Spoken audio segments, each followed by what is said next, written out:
밥상이 뒤집어졌습니다. 국물이 튀고 밥알이 흩어진 마루 위, 무릎 꿇은 며느리는 고개를 숙인 채 흉터난 왼쪽 볼을 손으로 가리고 있었어요. 이런 상을 받으라고? 내가 걔야? 시어머니가 집어던진 숟가락이 며느리 앞에 떨어졌죠. 아들이 달려왔습니다. 어머니, 닥쳐, 이놈아. 내가 전현을 데려와서 이 집안 꼴이 이렇게 됐어. 마을 전체가 비웃던 못난이와 결혼한 아들, 그리고 그날부터 시작된 지옥 같은 시집살이.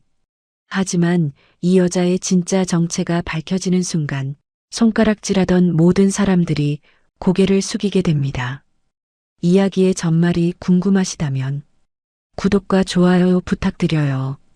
그럼 지금부터 그날의 진실을 들려드리겠습니다. 경기도 외곽의 작은 마을 해봉리. 인구 300명 남짓한 이 조용한 곳에서 윤판석 씨네 집은 제법 알아주는 농가였어요. 사과 과수원 3,000평의 비닐하우스까지 넉넉하진 않아도 먹고 살 만한 형편이었죠. 무엇보다 이 집엔 자랑거리가 하나 있었습니다. 외아들 윤재혁?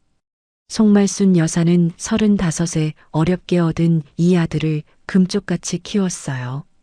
여름엔 행여 햇볕에 살탈까 양산 들고 따라다녔고 겨울엔 손이 틀까봐 장갑을 2겹씩 씌웠죠. 농사일은 절대 안 시켰습니다. 공부만 하라고, 이 마을 벗어나서 크게 되라고 뒷바라지했어요.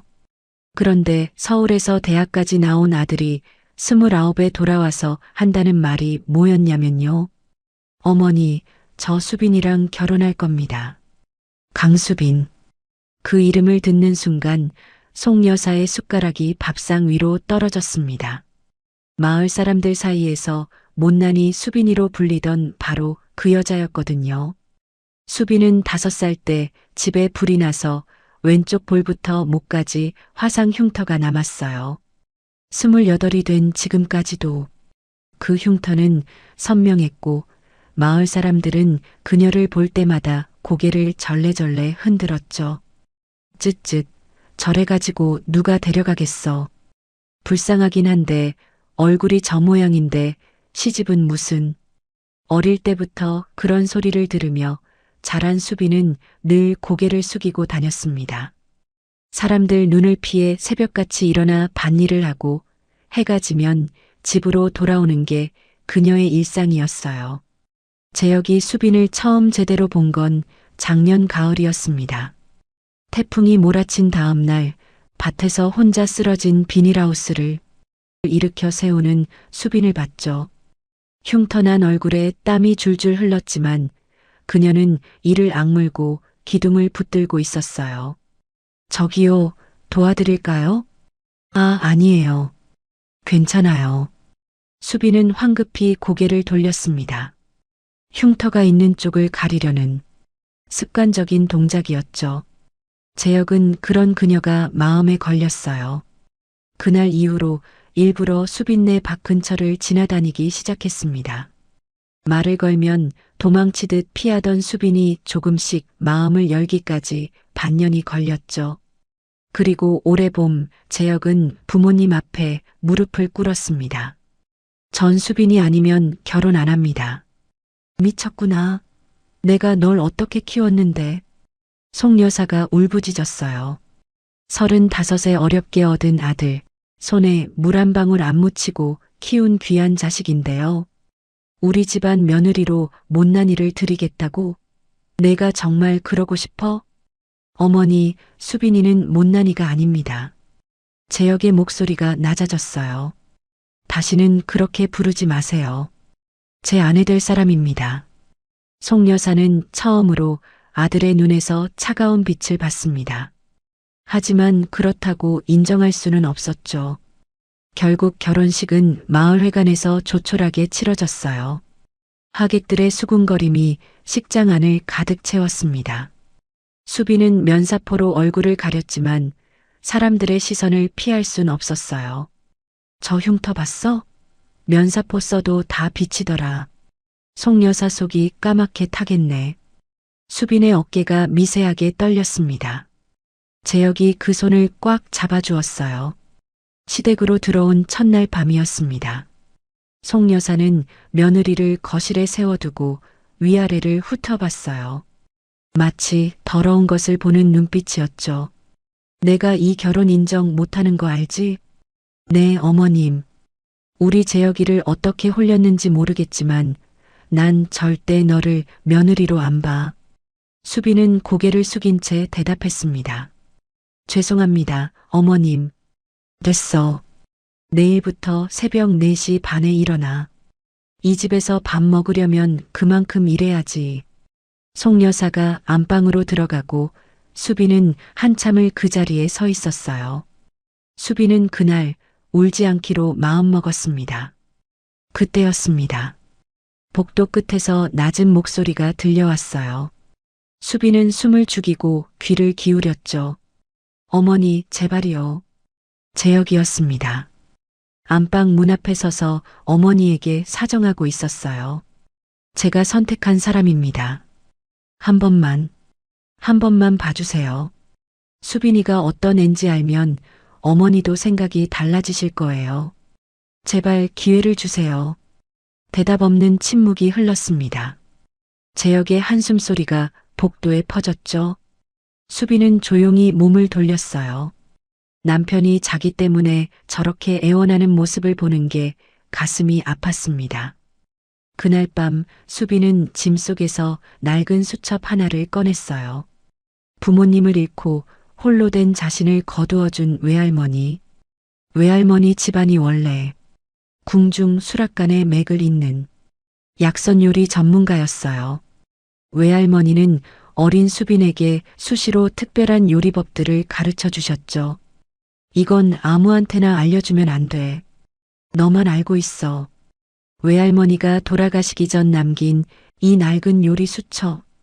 그게 수빈이 가진 유일한 보물이었습니다. 수빈은 수첩을 가슴에 꼭 안았어요. 고개를 숙이고 있었지만 그녀의 눈은 더 이상 떨리지 않았습니다. 가슴속에 품은 이 수첩이 지옥 같은 삶을 끝내줄 유일한 열쇠라는 걸 수빈은 믿고 있었거든요. 그 수첩은 훗날 이 집안을 그리고 마을 사람들의 시선을 완전히 뒤집어 놓게 될 것이었습니다.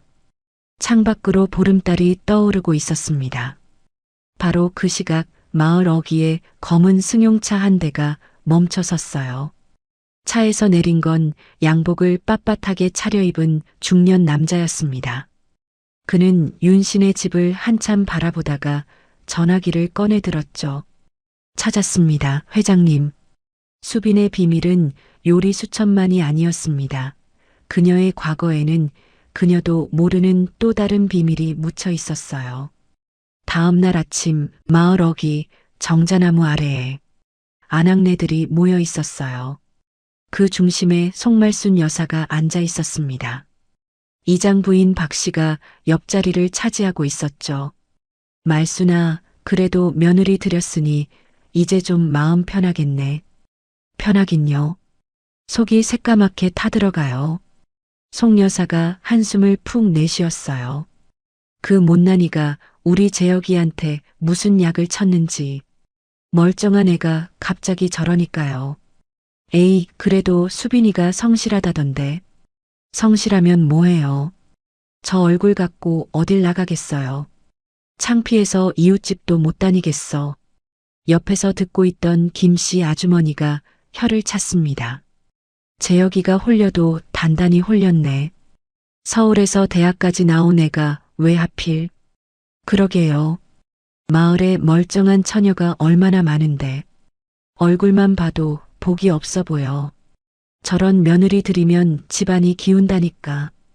아낙네들이 서로 눈빛을 주고받았습니다. 며느리 험담이 시작되면 온 마을에 퍼지는 건 시간 문제였죠. 그 시각 수빈은 비닐하우스에서 일하고 있었어요.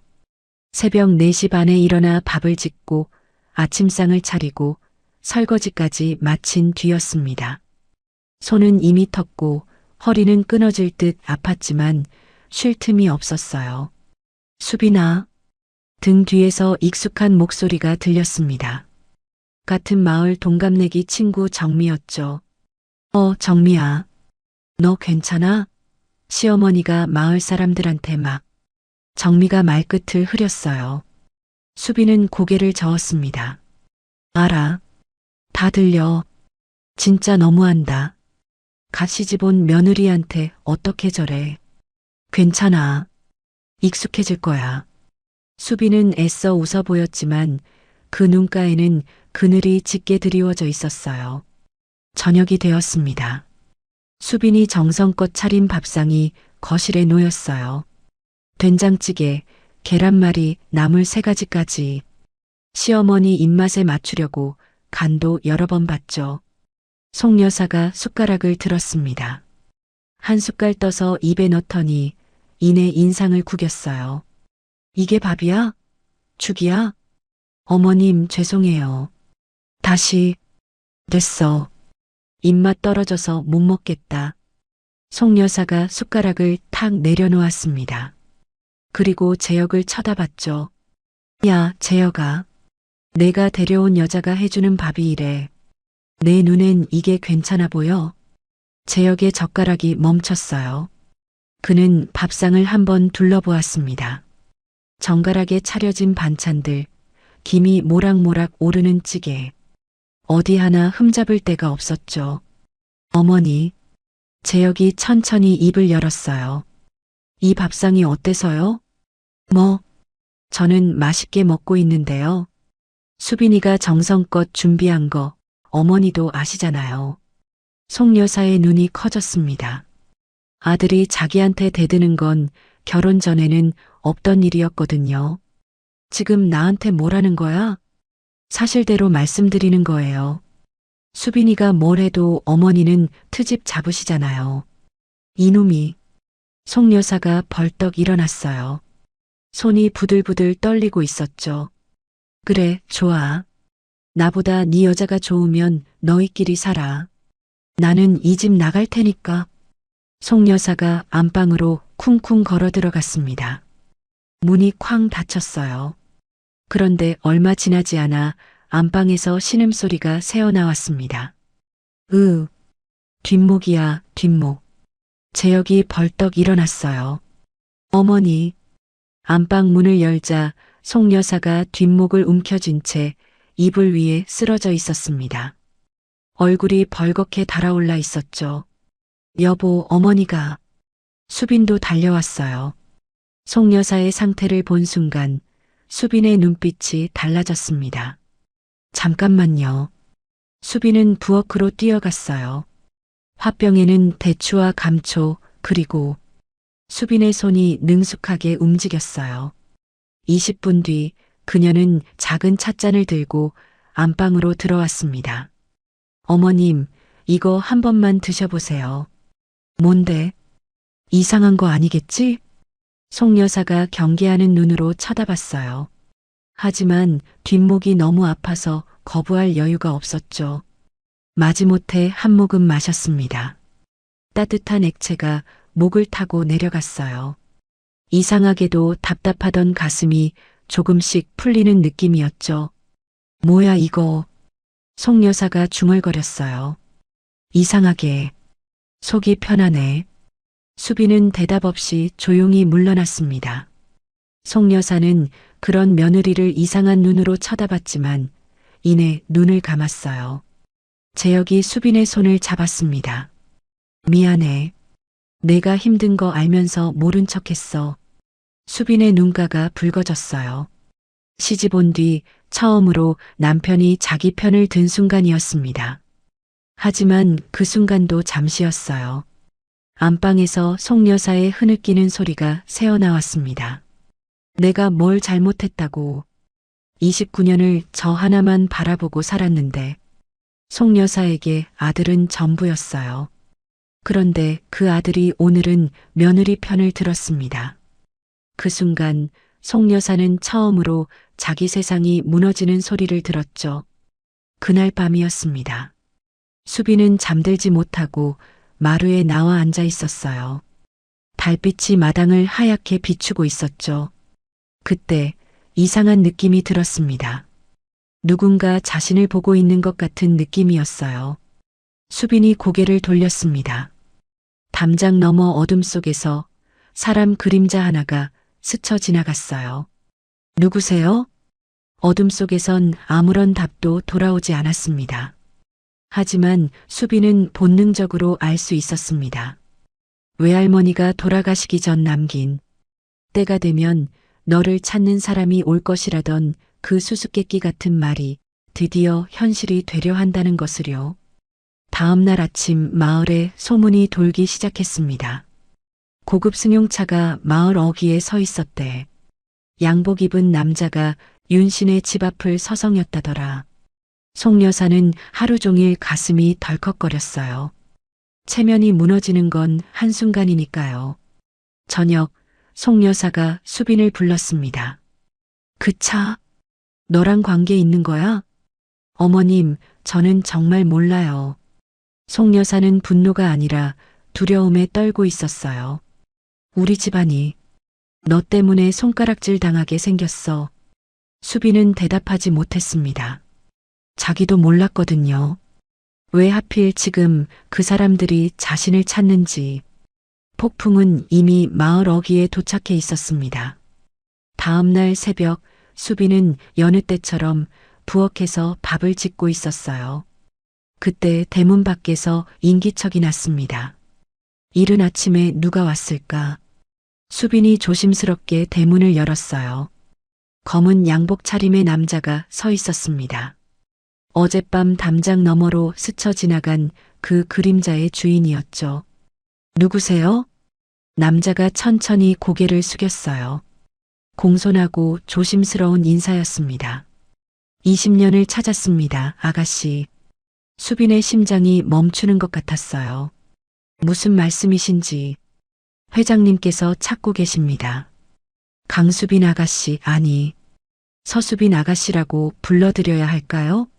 수빈의 얼굴이 하얗게 질렸습니다. 저한테 무슨, 이 명함을 받아주십시오. 회장님께서 직접 만나 뵙고 싶어 하십니다. 남자가 내민 명함에는 태성그룹이라는 글자가 선명하게 박혀 있었어요. 태성그룹. 대한민국 10대 재벌 중 하나였죠. 수빈의 손이 떨렸습니다. 잘못 찾아오신 것 같아요. 저는 그런 분들이랑 아무 관계도 아닙니다. 틀림없이 맞습니다. 남자의 눈빛이 단호했어요. 회장님께서 20년 넘게 찾으셨습니다. 이번 주 안으로 연락드리겠습니다. 남자는 그 말만 남기고 사라졌어요. 수빈은 한참을 그 자리에 서 있었습니다. 손에 쥔 명함이 납덩이처럼 무거웠죠. 그런데 문제는 이 장면을 누군가가 보고 있었다는 거예요. 담장 너머로 고개를 내밀고 있던 김씨 아주머니였습니다. 세상에, 김씨 아주머니의 눈이 휘둥그레졌어요. 양복 입은 남자가 수빈에게 뭔가를 건네고 간 장면을 똑똑히 봤거든요. 1시간도 안 돼서 마을 전체에 소문이 퍼졌습니다. 윤신의 며느리한테 빚쟁이가 왔대. 아니래, 사채업자래. 양복 입은 남자가 뭘 건넸다더라. 아마 독촉장 아닐까? 어휴, 저 집안 이제 끝났네. 소문은 눈덩이처럼 불어났어요. 점심때가 되자 송 여사의 귀에도 들어갔죠. 뭐라고?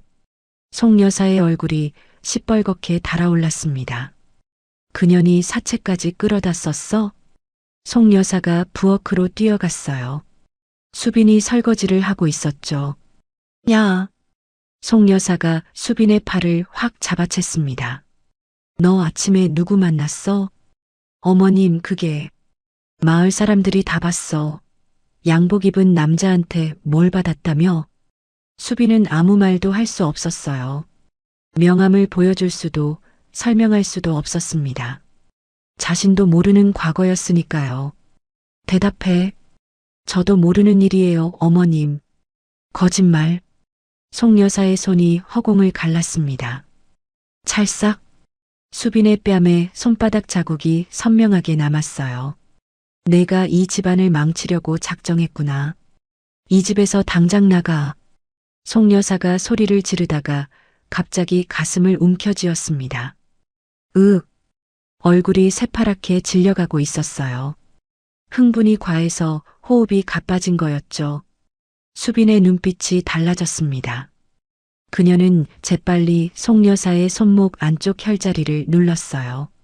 어머님, 숨을 천천히 쉬세요. 지금 흥분하시면 어머님만 손해예요. 뭐야? 일단 앉으세요. 제가 지난번 드린 차 기억나시죠? 효과 있었죠?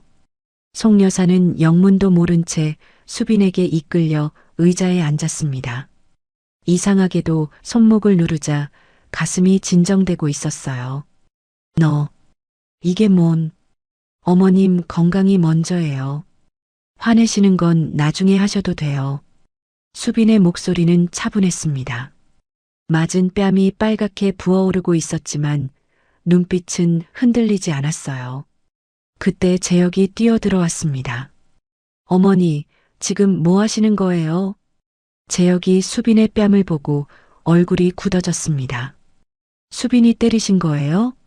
이 못난 놈아. 내가 데려온 년이 사채업자한테 쫓기고 있어. 그게 무슨 헛소리예요. 재혁의 목소리가 단호했습니다. 수빈이가 그럴 사람이 아닌 건 제가 제일 잘 알아요. 무슨 일인지는 모르겠지만 수빈이 말을 먼저 들어봐야죠. 재혁이 수빈의 손을 잡았어요. 수빈아, 천천히 말해봐. 소문의 그 사람이 누구야? 수빈은 입술을 깨물었습니다. 명함을 꺼내 보여줬어요. 태성그룹? 재혁의 눈이 커졌습니다.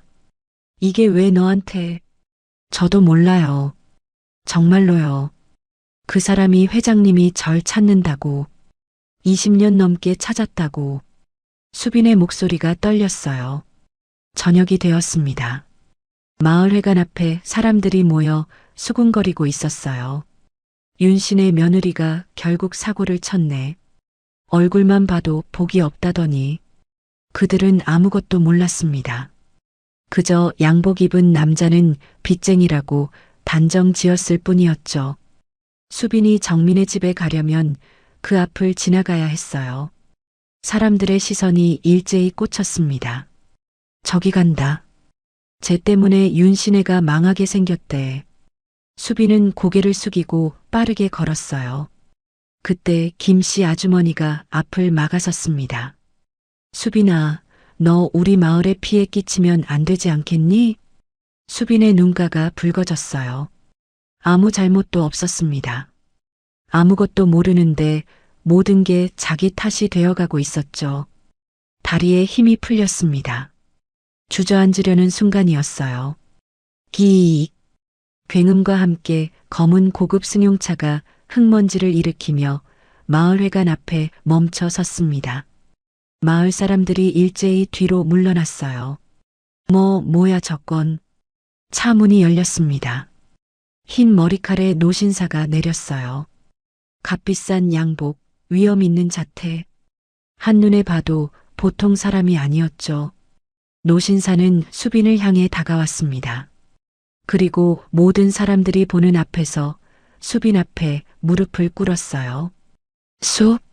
수빈아. 노신사의 눈가에 눈물이 맺혀 있었습니다. 드디어 찾았네. 마을 전체가 얼어붙었습니다. 방금까지 손가락질하던 사람들의 입이 벌어졌어요. 대체 이 여자가 누구길래? 여러분, 여기까지 듣고 계시니까 마음이 어떠세요? 마을 사람들한테 손가락질 당하면서도 꿋꿋이 버티던 수빈이 정말 대단하죠. 시어머니한테 뺨까지 맞으면서도 오히려 혈자리를 눌러드리는 그 마음씨라니요. 그런데 마지막에 나타난 그 노신사, 왜 이 마을까지 찾아온 걸까요? 그리고 수빈이는 이 순간 어떤 선택을 하게 될까요? 저도 정말 궁금해지네요.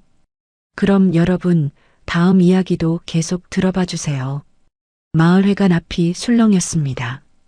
방금 전까지 수빈을 손가락질하던 사람들이 얼어붙은 채 서 있었어요. 노신사가 수빈 앞에 무릎을 꿇고 있었거든요. 저 사람 누구야? 웅성거림이 커졌습니다. 수빈은 얼떨떨한 표정으로 노신사를 바라봤어요. 일어나세요.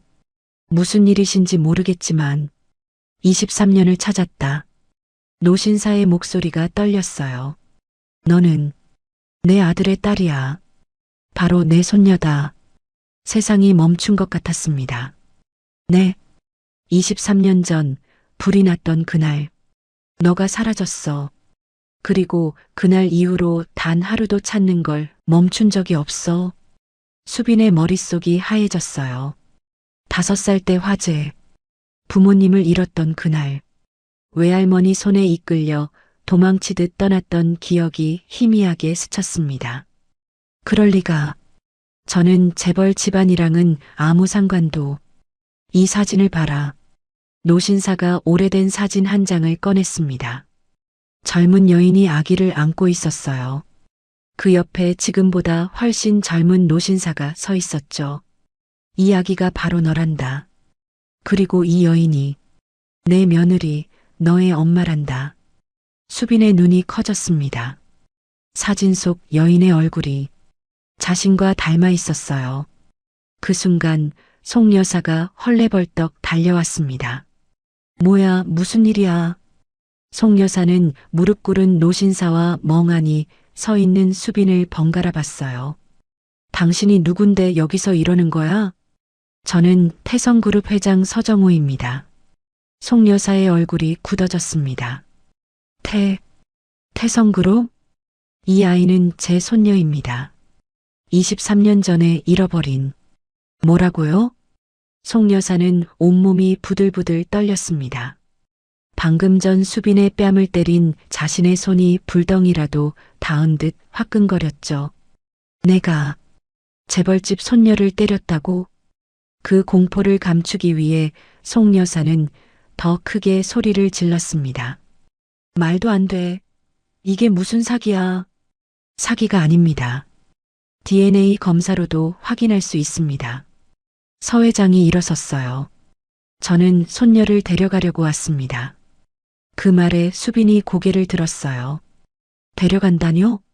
너는 태성그룹의 후계자야. 이런 곳에 있을 사람이 아니다. 서 회장의 눈빛이 단호했습니다.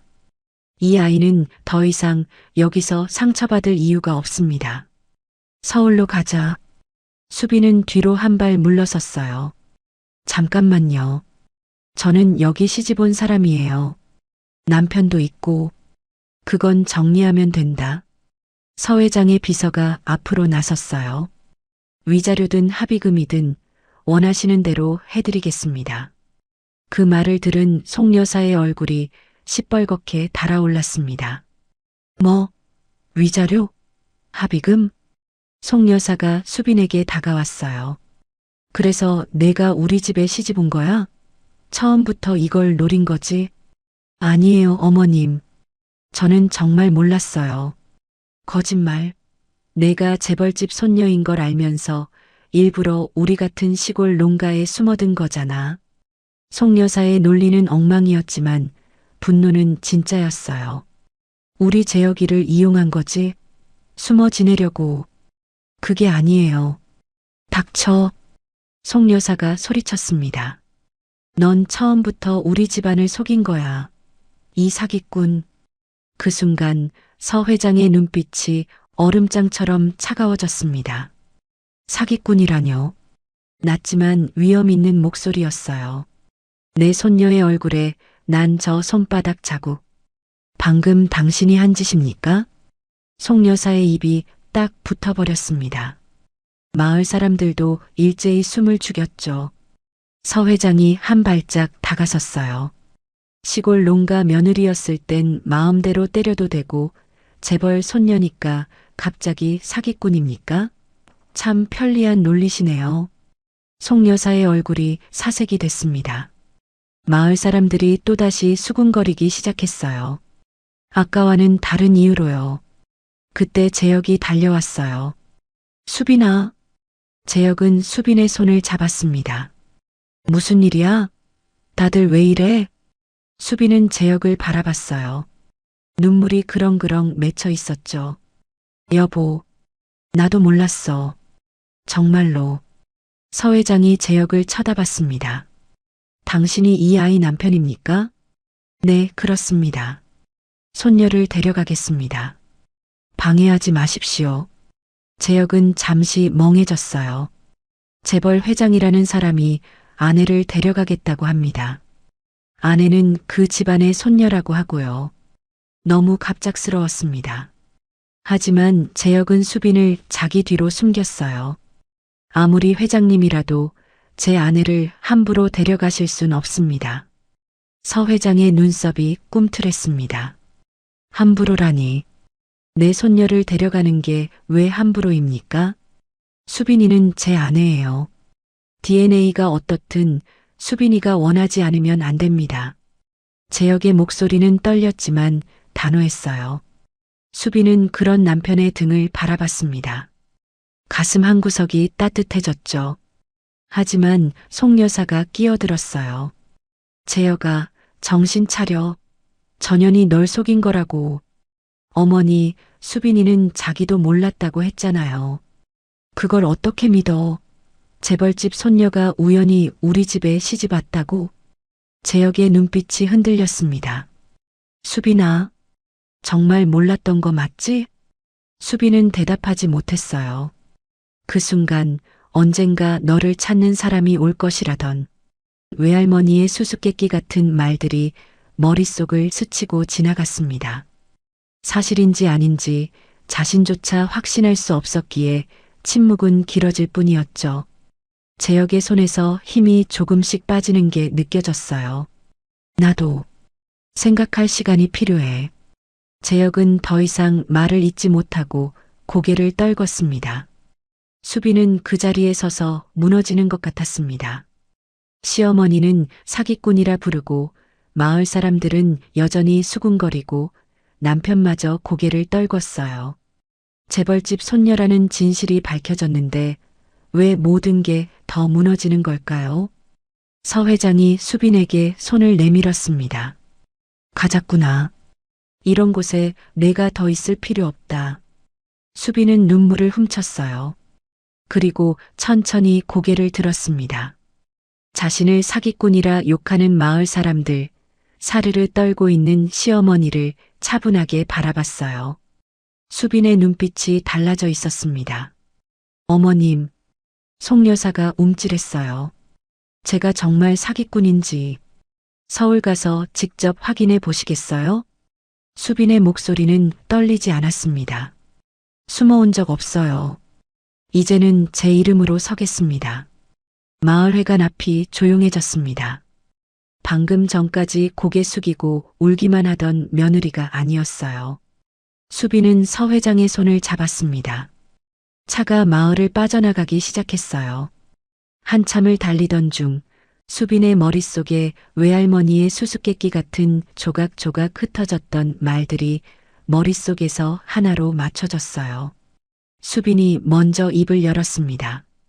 할아버님, 서 회장이 고개를 돌렸어요.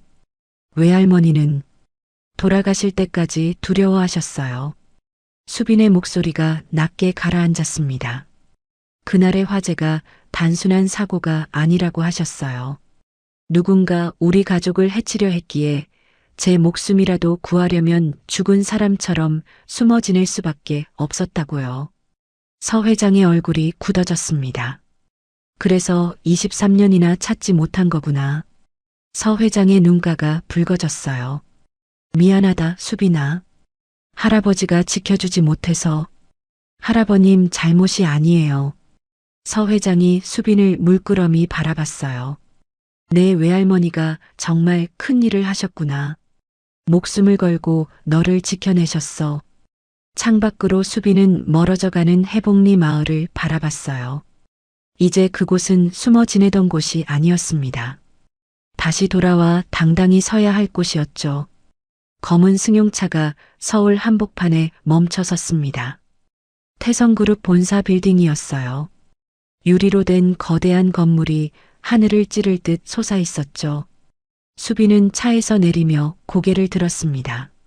여기가 내 집이다. 서 회장은 수빈을 데리고 전용 엘리베이터에 올랐습니다. 순식간에 도착한 곳은 본사 빌딩 최상층에 위치한 펜트하우스였어요. 통유리 너머로 서울 시내가 발 아래로 펼쳐졌죠. 일단 준비부터 하자. 오늘 저녁 이사짐 만찬이 이 건물 연회장에서 있다.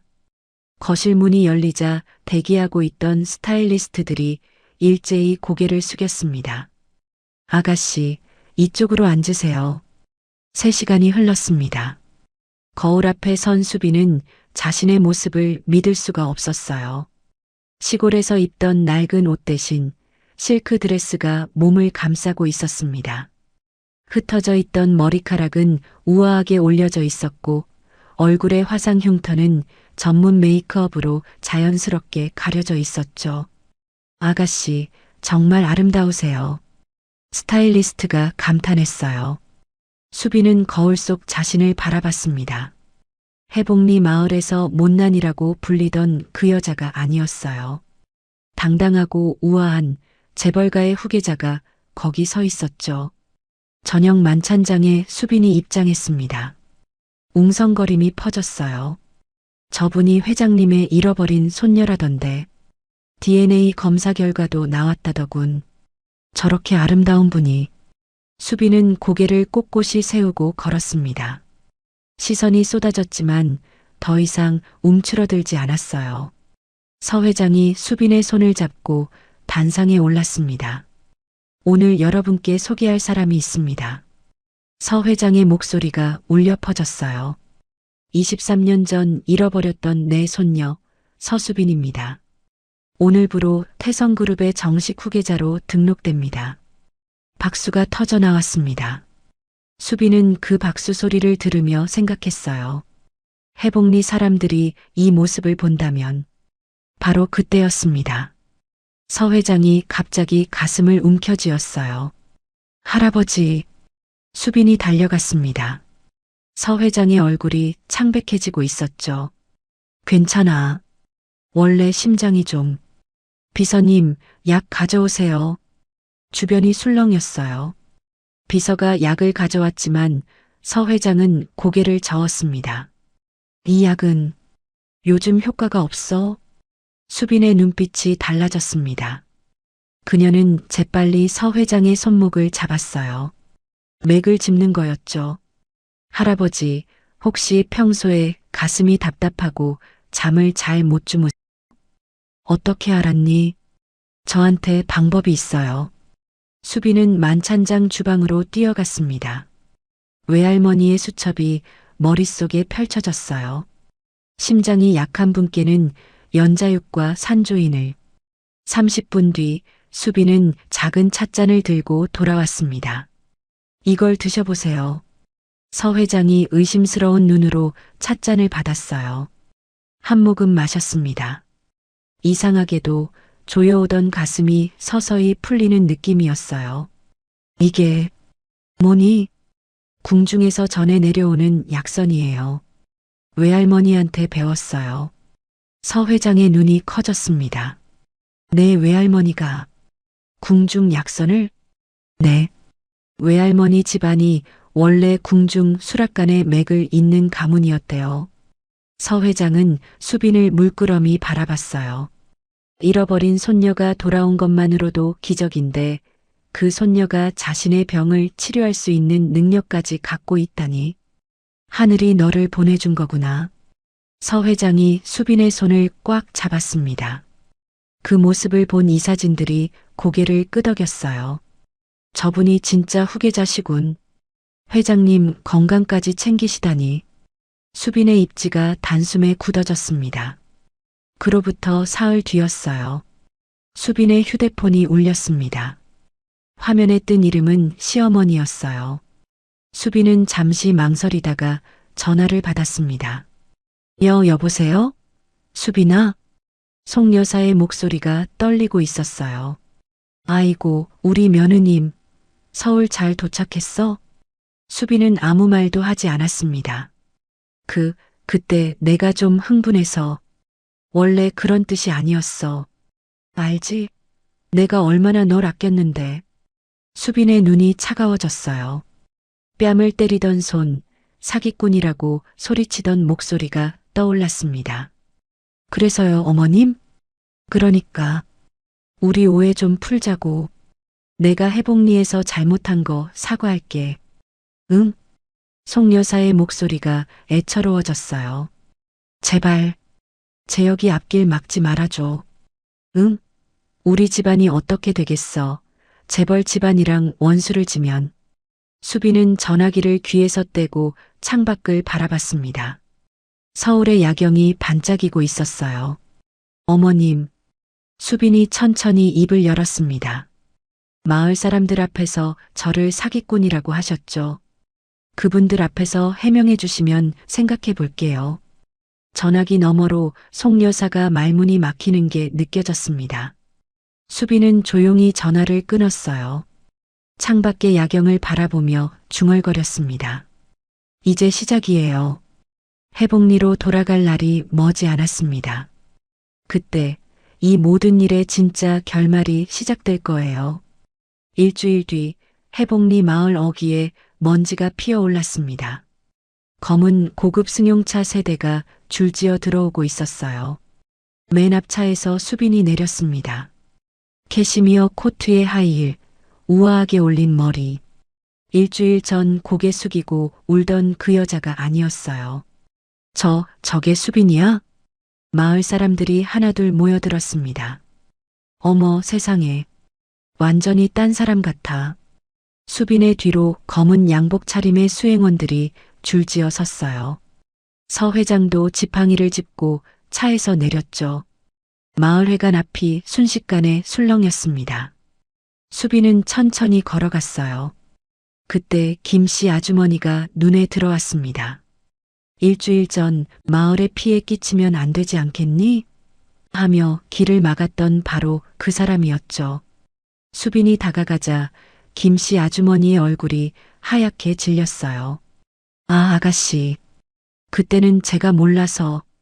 수빈은 아무 말 없이 지나쳤습니다. 김씨 아주머니가 황급히 길을 터줬어요. 고개도 제대로 들지 못한 채요. 마을 사람들이 양쪽으로 갈라졌습니다. 빚쟁이 취급하며 손가락질하던 사람들, 등 뒤에서 수군거리던 사람들이 이제는 눈도 못 마주쳤어요. 수빈은 윤씨네 집 대문 앞에 멈춰 섰습니다. 대문이 열렸어요. 송 여사가 나왔습니다. 얼굴이 초췌했어요. 지난 일주일간 잠을 제대로 못 잔 게 분명했죠. 수빈아. 송 여사의 목소리가 떨렸습니다. 아이고, 우리 며느리. 이렇게 와주다니. 어서 들어와. 수빈은 움직이지 않았어요. 어머님. 차가운 목소리였습니다. 저번에 전화로 말씀드렸죠? 마을 사람들 앞에서 해명해 주시면 생각해 보겠다고요. 송 여사의 얼굴이 굳어졌어요. 그게 지금 마을 분들 다 나와 계시네요. 좋은 기회 아닌가요? 수빈이 뒤를 돌아봤습니다. 마을회관 앞에 거의 온 마을 사람들이 모여 있었어요. 무슨 일인가 구경하러 나온 거였죠. 송 여사의 입술이 바들바들 떨렸습니다. 수빈아, 그건 좀. 아니면. 수빈이 서 회장을 바라봤어요. 할아버지, 법적으로 진행해도 될까요? 폭행죄의 명예훼손까지면 어느 정도 나올까요? 서 회장이 고개를 끄덕였습니다. 비서실에서 검토해 봤는데 최소 2천만 원 이상의 합의금과 형사처벌이 가능하다더구나. 송 여사의 다리가 풀렸어요. 2천만 원? 물론 합의 없이 끝까지 간다면 더 커질 수도 있고. 송 여사가 털썩 무릎을 꿇었습니다. 수빈아, 잘못했어. 내가 잘못했어. 마을 사람들이 웅성거렸어요. 말순이가 무릎을 꿇었어? 평생 고개 한 번 안 숙이던 사람이. 송 여사가 두 손을 싹싹 비볐습니다. 내가 눈이 멀었어. 그동안 내가 얼마나 고생했는지, 얼마나 성실하게 했는지 알면서도 내 뺨까지 때렸어. 송 여사의 눈에서 눈물이 흘러내렸어요. 마을 사람들한테도 잘못된 말 퍼뜨렸어. 수빈이가 사기꾼이라고, 빚쟁이한테 쫓기고 있다고. 다 거짓말이었어. 마을 사람들의 얼굴이 달아올랐습니다. 자신들도 그 소문을 믿고 손가락질했으니까요. 그때 재혁이 뛰어나왔습니다. 수빈아. 재혁은 수빈 앞에 멈춰 섰어요. 눈가가 붉었습니다. 미안해. 정말 미안해. 내가 그때 내 손을 잡았어야 했어. 생각할 시간이 필요하다니 그게 무슨 남편이야. 재혁의 목소리가 갈라졌습니다. 다시 한 번만 기회를 줘. 이번엔 끝까지 내 편에 설게. 수빈은 재혁을 바라봤어요. 한때 세상에서 유일하게 자기 편이었던 사람. 그 손이 떨어졌을 때 세상이 무너지는 것 같았죠. 여보. 수빈이 천천히 입을 열었습니다. 그때 당신이 고개를 떨구었을 때 저는 이 집에서 완전히 혼자가 됐어요. 재혁의 얼굴이 창백해졌어요. 하지만 수빈의 눈빛이 부드러워졌습니다. 당신이 회장님 앞에서 저를 지키려 했던 것도 기억해요. DNA가 어떻든 상관없다고 제 아내라고 했잖아요. 재혁이 고개를 들었습니다. 그 말이 저한테 마지막 희망이었어요. 그래서 아직 결정을 못 내린 거예요. 수빈이 재혁에게 한 발짝 다가갔어요. 당신에게 시간을 줄게요. 저도 시간이 필요하니까. 재혁의 눈에서 눈물이 흘러내렸습니다. 수빈은 마지막으로 마을 사람들을 둘러봤어요. 저는 이 마을에서 못난이 수빈으로 불렸어요. 얼굴 때문에, 집안 때문에 손가락질 받았죠. 마을 사람들이 고개를 숙였습니다. 하지만 저는 복수하러 온 게 아니에요. 수빈의 목소리가 단단했어요. 그냥 제 이름을 되찾으러 왔을 뿐이에요. 더 이상 숨지 않고 당당하게 살려고요. 서 회장이 수빈의 어깨에 손을 얹었습니다. 이제 가자꾸나. 내 자리로. 수빈은 고개를 끄덕였어요. 검은 승용차 문이 열렸습니다. 수빈이 차에 오르기 전 뒤를 돌아봤어요. 시어머니는 여전히 무릎을 꿇고 있었고 재혁은 눈물을 훔치고 있었습니다. 마을 사람들은 아무도 고개를 들지 못했어요. 수빈은 작게 미소 지었습니다. 더 이상 이 마을의 못난이 며느리가 아니었어요. 태성그룹의 후계자 서수빈. 그녀의 새로운 이야기가 이제 막 시작되고 있었습니다. 여러분, 수빈의 화려한 역전극 어떻게 보셨나요? 무릎 꿇은 시어머니와 고개 숙인 마을 사람들. 정말 가슴이 다 시원해지는 결말이었습니다. 하지만 가장 멋졌던 건 그들 위해서 군림하는 게 아니라 당당하게 내 이름으로 살겠다고 선포한 수빈의 모습이었죠. 수빈의 새로운 인생을 우리 모두 응원해 주세요. 우리 삶에서도 비슷한 순간이 있잖아요. 아무리 노력해도 인정받지 못할 때, 가장 가까운 사람한테 오해받을 때, 세상이 전부 적처럼 느껴질 때요. 그럴 때 기억해 주세요. 진짜 내 가치는 남들의 평가가 아니라 내가 어떤 사람인지에서 나온다는 거요. 수빈이처럼 끝까지 자기 자신을 지키면 언젠가는 반드시 빛나는 날이 옵니다. 늦을 수는 있어도 안 오는 법은 없더라고요. 힘든 하루를 보내고 계신 분이 있다면 수빈이처럼 조금만 더 버텨보시길 바랍니다. 당신의 진짜 이름을 되찾는 날이 분명히 올 거예요. 그런데 여러분, 한 가지 여쭤볼게요. 만약 여러분이 수빈이라면 끝까지 흔들렸던 남편 재혁을 다시 받아주실 건가요? 1. 받아준다. 그래도 내 편이 되어주려 했으니까. 2. 절대 안 된다. 한번 놓은 손은 끝이다. 여러분의 선택을 댓글로 남겨주세요. 이야기가 마음에 남으셨다면 구독과 좋아요 부탁드려요. 오늘도 끝까지 들어주셔서 진심으로 감사드립니다.